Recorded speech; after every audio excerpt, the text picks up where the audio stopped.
लोकसभा के चुनावों के नतीजों से पहले ही बीजेपी ने सूरत की सीट पर जीत दर्ज कर ली है। कल 24 के राजपथ में ये पूरी खबर हमने आपको दिखाई थी।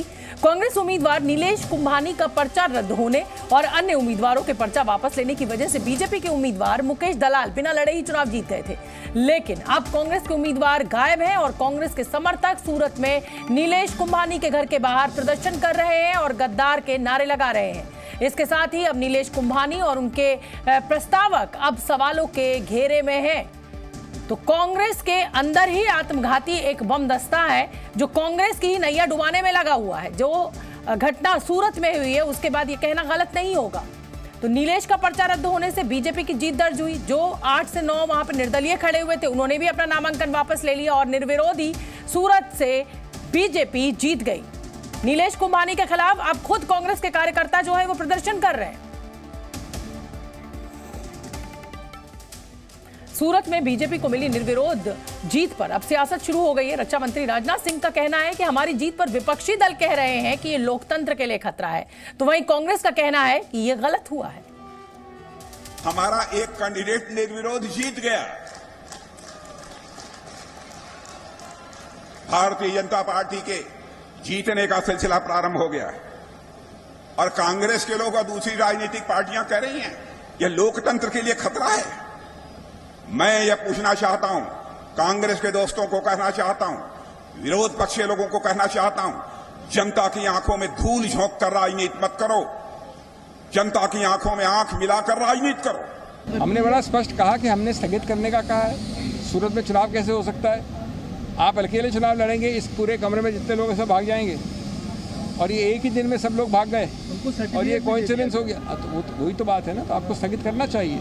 सर्टिफिकेट तो मिलेगा ही, जब चुनाव ही नहीं होगा तो सर्टिफिकेट क्यों नहीं मिलेगा। और चलिए अब आपको सुनवा देते हैं कि सूरत से मुकेश दलाल जो कि जीते हैं और संजय राउत क्या कुछ कह रहे हैं।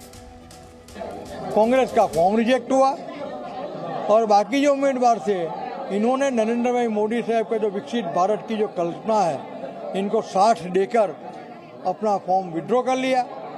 बस यही चीज है। ये चंडीगढ़ पैटर्न है जो सूरत में हुआ है। जिस तरह से कांग्रेस के उम्मीदवार का नामांकन रद्द किया, कारण कुछ भी देने दो, इस देश के इतिहास में लोकतंत्र में कभी हुआ नहीं। ये एक बार फिर लोकतंत्र को लूट लिया, वस्त्रहरण किया सूरत में। इसीलिए तो हम चाहते ये तानाशाही देश में खत्म होनी चाहिए। और जी न्यूज के 2 संवाददाता इसी बड़ी खबर पर मेरे साथ लाइव जुड़ रहे हैं। जी न्यूज संवाददाता देखिए रविंद्र आपको दिखने लगे और रवि त्रिपाठी दिखने लगे।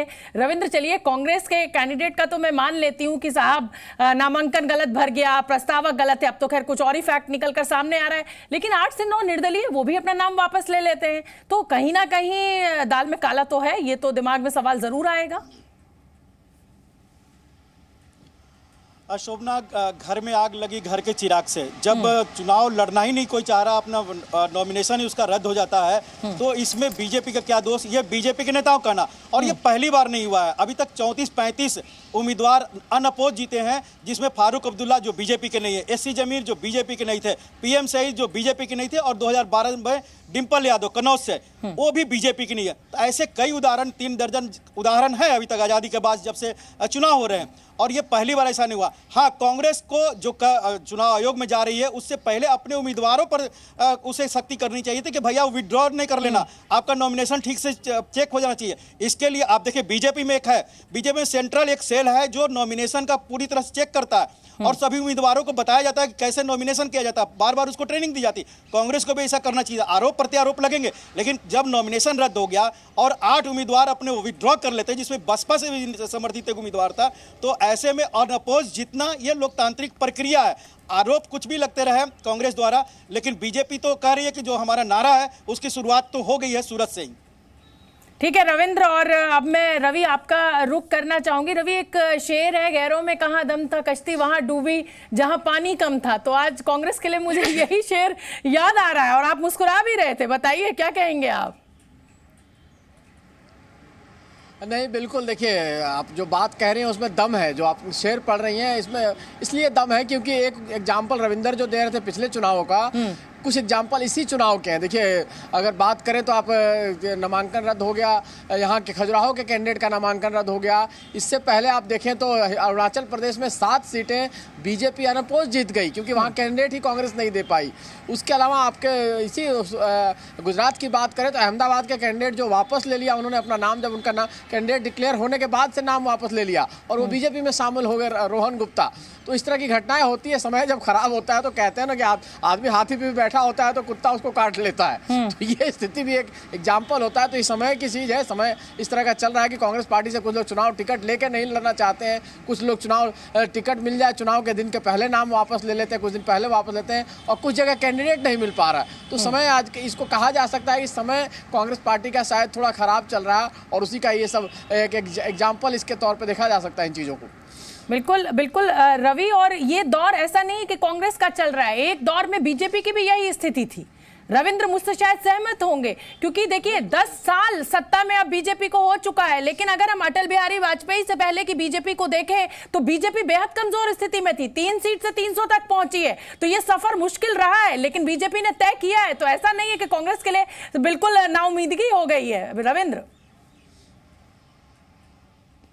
बिल्कुल, देखिए 50 साल 60 साल बीजेपी जमीन पर लड़ी है। खुद अटल बिहारी वाजपेयी टॉलेस्ट लीडर बैलगाड़ी पर प्रचार करते थे, लाल कृष्ण आडवाणी स्कूटर पर और साइकिल पर प्रचार करते थे। नरेंद्र मोदी जो आज प्रधानमंत्री है, ये जमीन पर घर घर जाते थे जब प्रचारक के तौर पर थे। तो जाहिर सी बात है, लंबे संघर्ष करने के बाद सत्ता आई है। 96 में शुरुआत हुई, 13 दिन चली, उसके बाद 6 साल चली सरकार, 10 साल अपोजिशन में रहे। लेकिन अपोजिशन में रहते हुए हमेशा आपने भी देखा होगा शोभना कि अपोजिशन की मुख्य तौर पर भूमिका निभाई, हर चीज का उन्होंने विरोध किया, जमीन पर लड़े। आडवाणी राष्ट्रपति भवन तक पैदल जाते थे, महंगाई पर हमें याद है, आपने वो तस्वीरें देखी। रविंद्र, बीजेपी ने कहीं ना कहीं जमीन पर इतना काम किया और उसके बाद इस सफलता को चखा।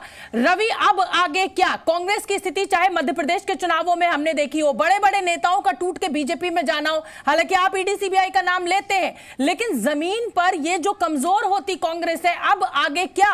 और मैं इसलिए ये सवाल आपसे पूछ रही हूं क्योंकि आप कांग्रेस के तमाम बड़े नेताओं से बात करते हैं, उनकी खबरें कवर करते हैं। तो अब आगे क्या रहेगी कांग्रेस की रणनीति? नहीं, जो वही काम कांग्रेस को करना पड़ेगा जो बीजेपी ने विपक्ष में रह के किया। कांग्रेस को ये मानना पड़ेगा कि उसके दिन ठीक नहीं है और उनको मेहनत करना पड़ेगा ग्राउंड पे। ये कांग्रेस के नेता भी मानते हैं, और कांग्रेस को नए नेता चाहिए जो लड़े, जिनको पता हो कि आज 5 साल 10 साल लड़ाई लड़नी है। ऐसे नेता नहीं जो अगले 5 साल लड़ाई लड़ने के नाम पर भाग जाए, दूसरी पार्टी में चले जाए, चाहे ज्योतिरादित्य सिंधिया चले जाए, चाहे आप तमाम नेताओं के नाम गिरा लीजिए। सैकड़ों नेता हैं जो कांग्रेस से चले गए, और कई नेता तो बड़े नेता चले गए। तो वैसी स्थिति में कांग्रेस को नए नेता चाहिए, जमीन पर लड़ने वाले नेता चाहिए, और जो मुद्दों के साथ लड़ना पड़ेगा। समय लगेगा। देखिए, कांग्रेस पार्टी को पता है कि एक दिन वापसी उनकी हो सकती है, क्योंकि राष्ट्रीय स्तर पर कोई पार्टी बीजेपी को रोक सकती है। बिल्कुल, देखिए, बिल्कुल ये सिर्फ कहने से नहीं होगा कि हमें तो अपनों ने लूटा, गैरों में कहां दम था। भाई, आपको अपने इतने मजबूत खड़े करने पड़ेंगे कि गैर जो है वो आपकी ओर आंख उठा के ही ना देख पाए। बहुत बहुत धन्यवाद रविंद्र आपका भी, और रवि आपका भी, इस पूरे अपडेट के लिए। पूर्णिया की जनसभा में आरजेडी नेता तेजस्वी यादव के बयान पर सियासत तेज हो गई है। दरअसल तेजस्वी यादव ने कहा था कि या तो इंडिया गठबंधन की प्रत्याशी बीमा भारती को वोट दे दें और या फिर एनडीए को वोट दे दें। तेजस्वी के इस बयान पर पूर्णिया से निर्दलीय उम्मीदवार पप्पू यादव कह रहे हैं कि तेजस्वी यादव राजा हैं और हम रंक हैं। पप्पू यादव का कहना है कि तेजस्वी यादव बीजेपी का प्रचार कर रहे हैं।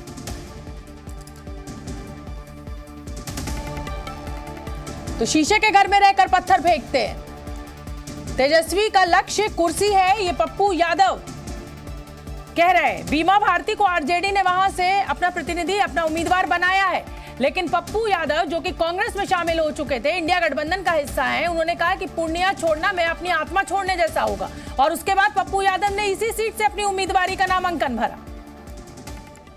चलिए अब हम आपको बता देते हैं कि पप्पू यादव ने तेजस्वी के बयान को लेकर क्या कुछ कहा है। तेजस्वी योद्धा है, राजा है और हम रंक हैं, ये पप्पू यादव ने पलटवार किया है। रंग के मुंह से राजा के बारे में बातें उचित नहीं लगती। तो कुल मिलाकर एक भावनात्मक कार्ड खेलने की कोशिश पप्पू यादव के द्वारा हो रही है, शीशे के घर में रहकर पत्थर फेंकने का काम। तेजस्वी का लक्ष्य सिर्फ कुर्सी है।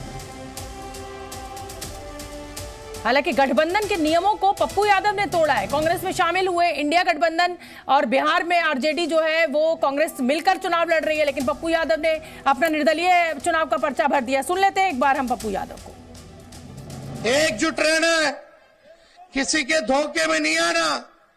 ये कोई एक व्यक्ति का चुनाव नहीं है, ये दो धारा, या तो एनडीए या तो इंडिया, या तो एनडीए या तो इंडिया की लड़ाई है।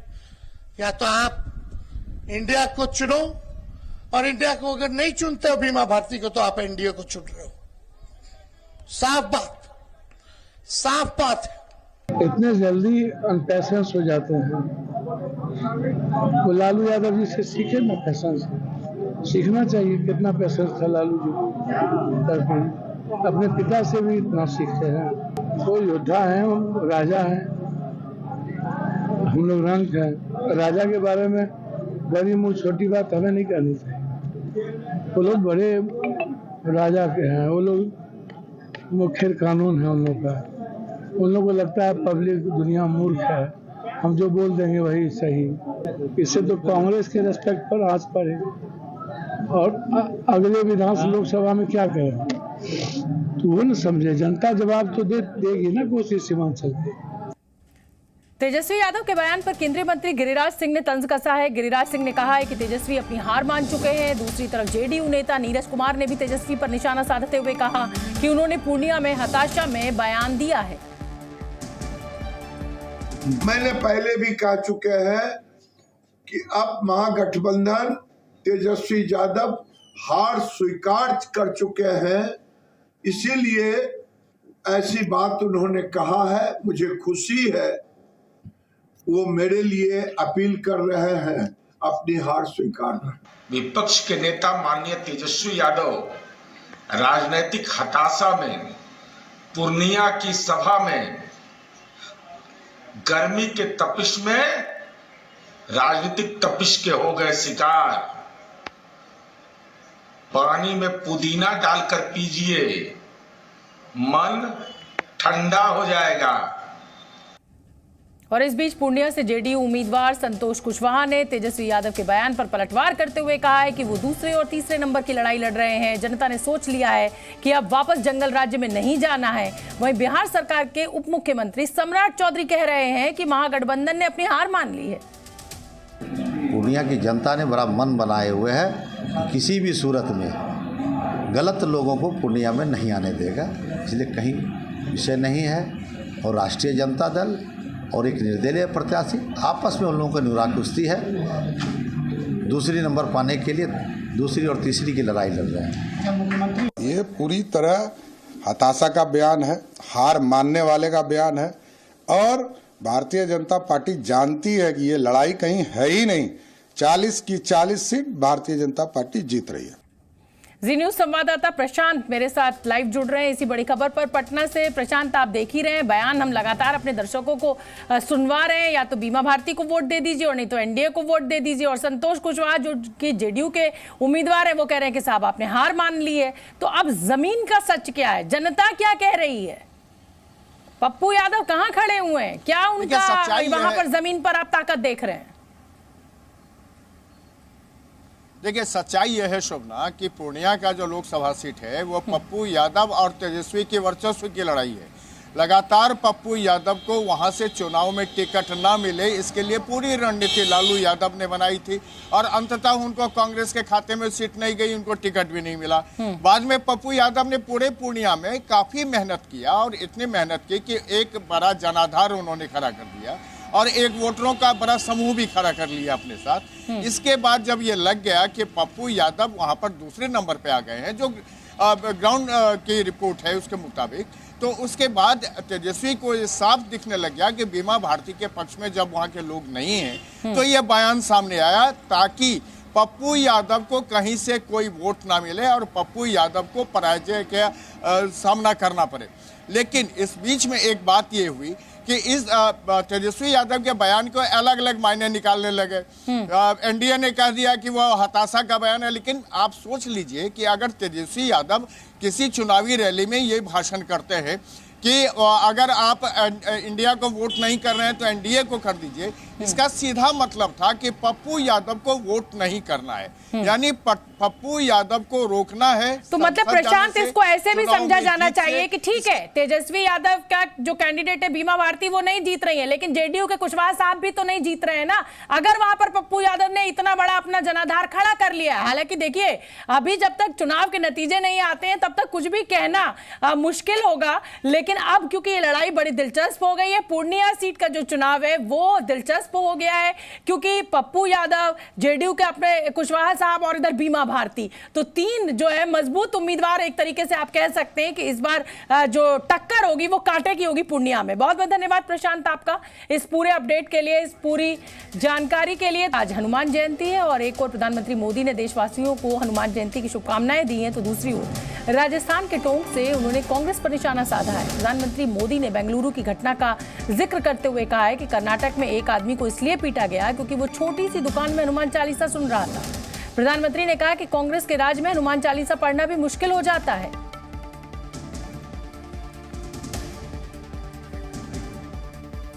कुछ दिन पहले वहां एक छोटा दुकानदार, उसको सिर्फ इसलिए बुरी तरह से पीटा गया, लहूलुहान कर दिया गया, क्योंकि वो अपनी दुकान में बैठे बैठे हनुमान चालीसा सुन रहा था।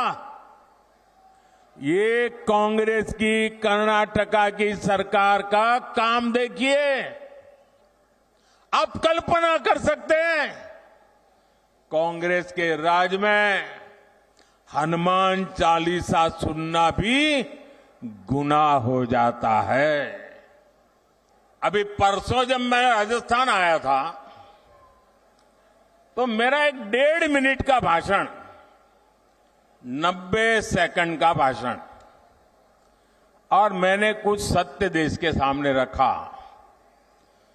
और पूरी कांग्रेस और इंडी गठबंधन में ऐसी भगदड़ मची है, ऐसी भगदड़ मची है।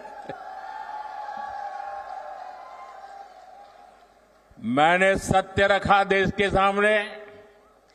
कांग्रेस आपकी संपत्ति छीनकर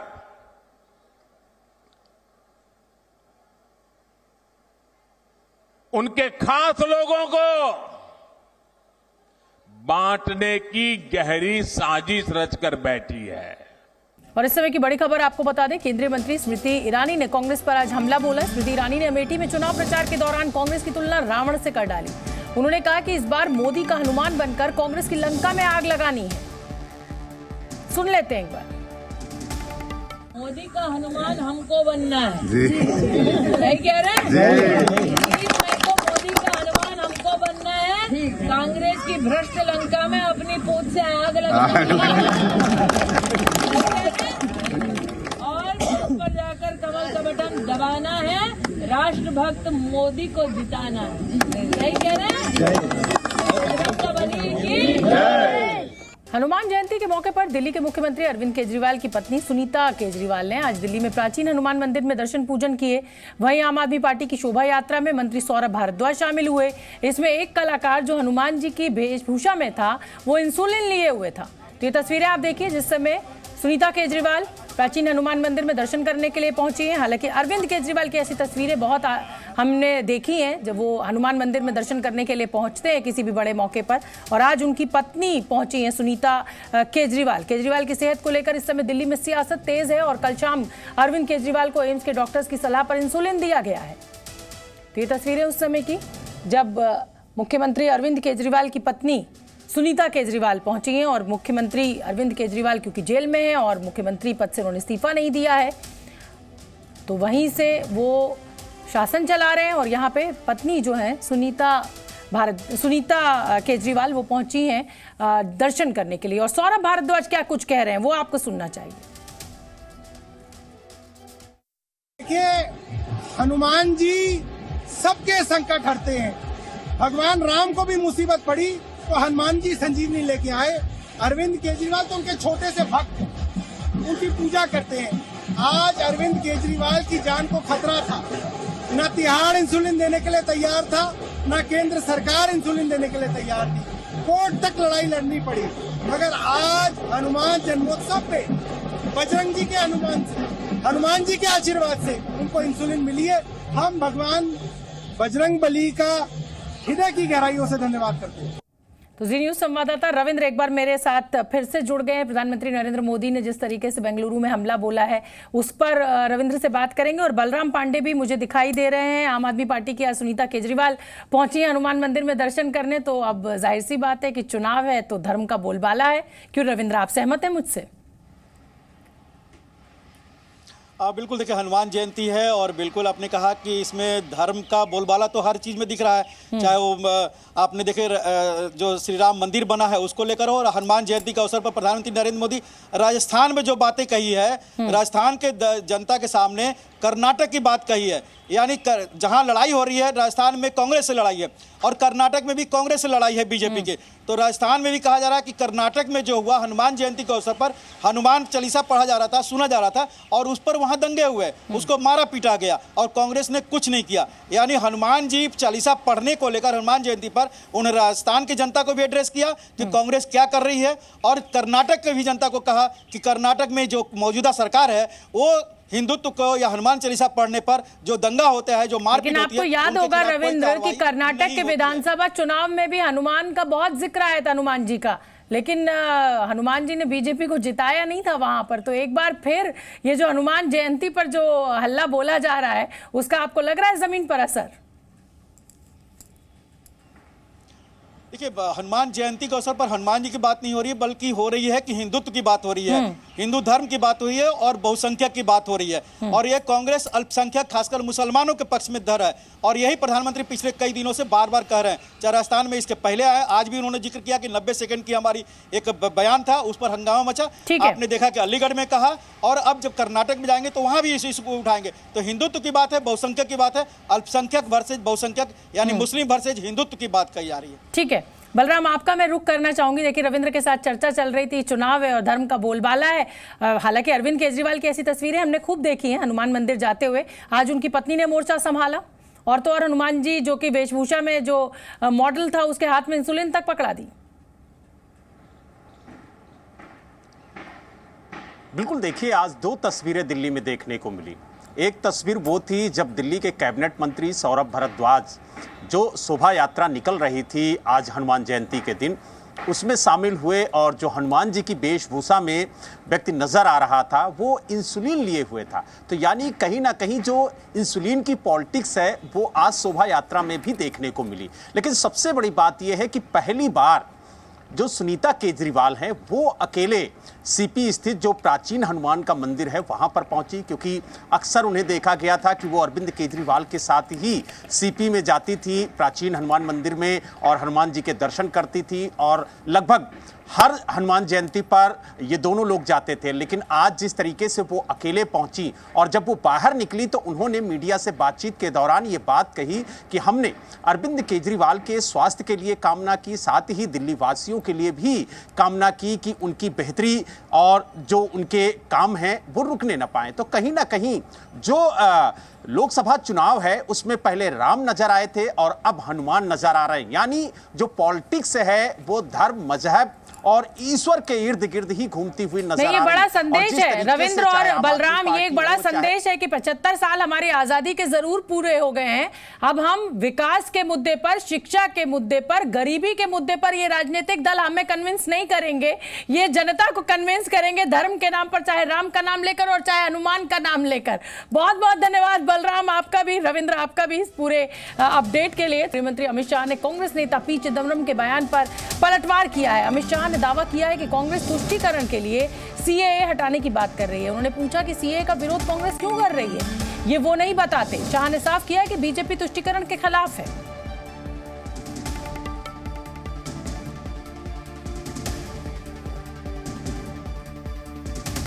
और 2 दिन पहले कांग्रेस नेता पी चिदम्बरम ने प्रेस कॉन्फ्रेंस की थी और कहा था कि अगर इंडिया गठबंधन की सरकार आई तो सीएए रद्द किया जाएगा। उन्होंने 5 कानून वापस लेने की भी बात कही है, जिसमें से सीएए को लिस्ट में सबसे ऊपर बताया था।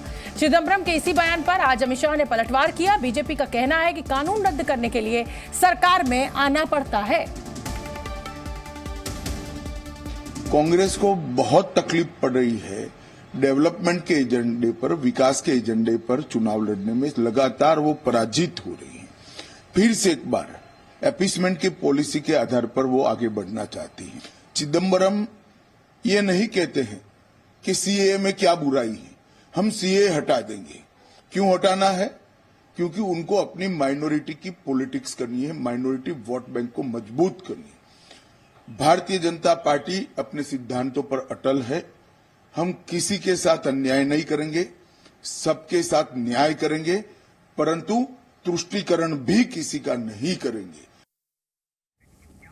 तो आज आपने ये तो सुना कि गृह मंत्री अमित शाह ने क्या कहा, लेकिन आपको ये भी सुनना चाहिए कि कांग्रेस नेता पी चिदम्बरम ने सीए को लेकर क्या ऐलान किया है, वो भी सुनिए आप।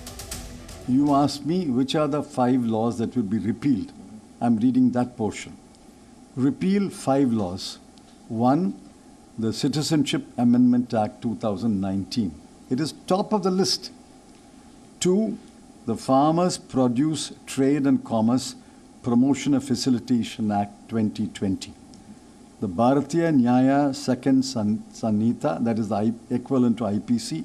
The Bharat Nagrik Suraksha Sanhita, that is the CRPC, and the Bharatiya Saksha Second Act, that is the Evidence Act. These 5 will be totally repealed.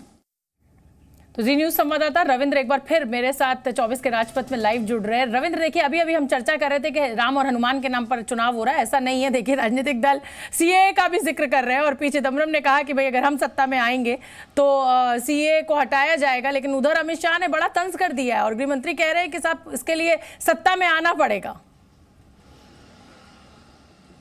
बिल्कुल, देखिए सियासत में आप सियासत करिए या फिर विकास की बातें करिए, जब तक सत्ता में नहीं होगा तब तक विपक्ष में बैठकर केवल बयानबाजी ही हो सकती है। और यही गृह मंत्री अमित शाह ने कहा।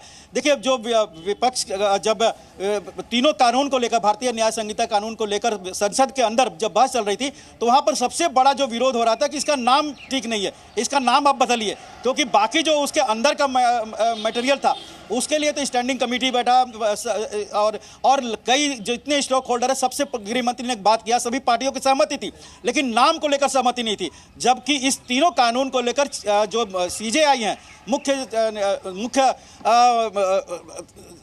जो चीफ जस्टिस ऑफ इंडिया हैं, उन्होंने भी इसकी तारीफ की है। तो ऐसे में अगर वो कानून सही है तो उसको रिपील करने की जरूरत क्या है, क्योंकि कांग्रेस को उसके नाम भारतीय न्याय संहिता से आपत्ति है। ये संसद के अंदर कांग्रेस का बयान था। जहां तक सीए की बात है तो जाहिर सी बात है इसमें सियासत काफी दिनों से हो रही है, जबकि ना इसमें सिखों से कोई परेशानी होनी चाहिए, ना जैन से, ना हिंदू से, क्योंकि ये जो माइनॉरिटी क्लास है ये 3 देशों से आ रहे हैं, इसमें कोई सियासत नहीं होनी चाहिए। इनको भारत की नागरिकता दी जा रही है, जिसकी वकालत मनमोहन सिंह ने खुद की थी जब वो प्रधानमंत्री यहाँ पर थे। ऐसे में ये केवल और केवल जो कहा जा रहा है कि अपीजमेंट पॉलिसी हो रही है। अब कांग्रेस कर रही है कि आप बहुसंख्यक बात कर रहे हैं, उनको खुश करने की कोशिश, और बीजेपी कर रही है कि आप मुस्लिमों को खुश करने के लिए इसका विरोध कर रहे हैं। ठीक है रविंद्र, बहुत बहुत धन्यवाद आपका इस पूरे अपडेट के लिए। जी न्यूज़।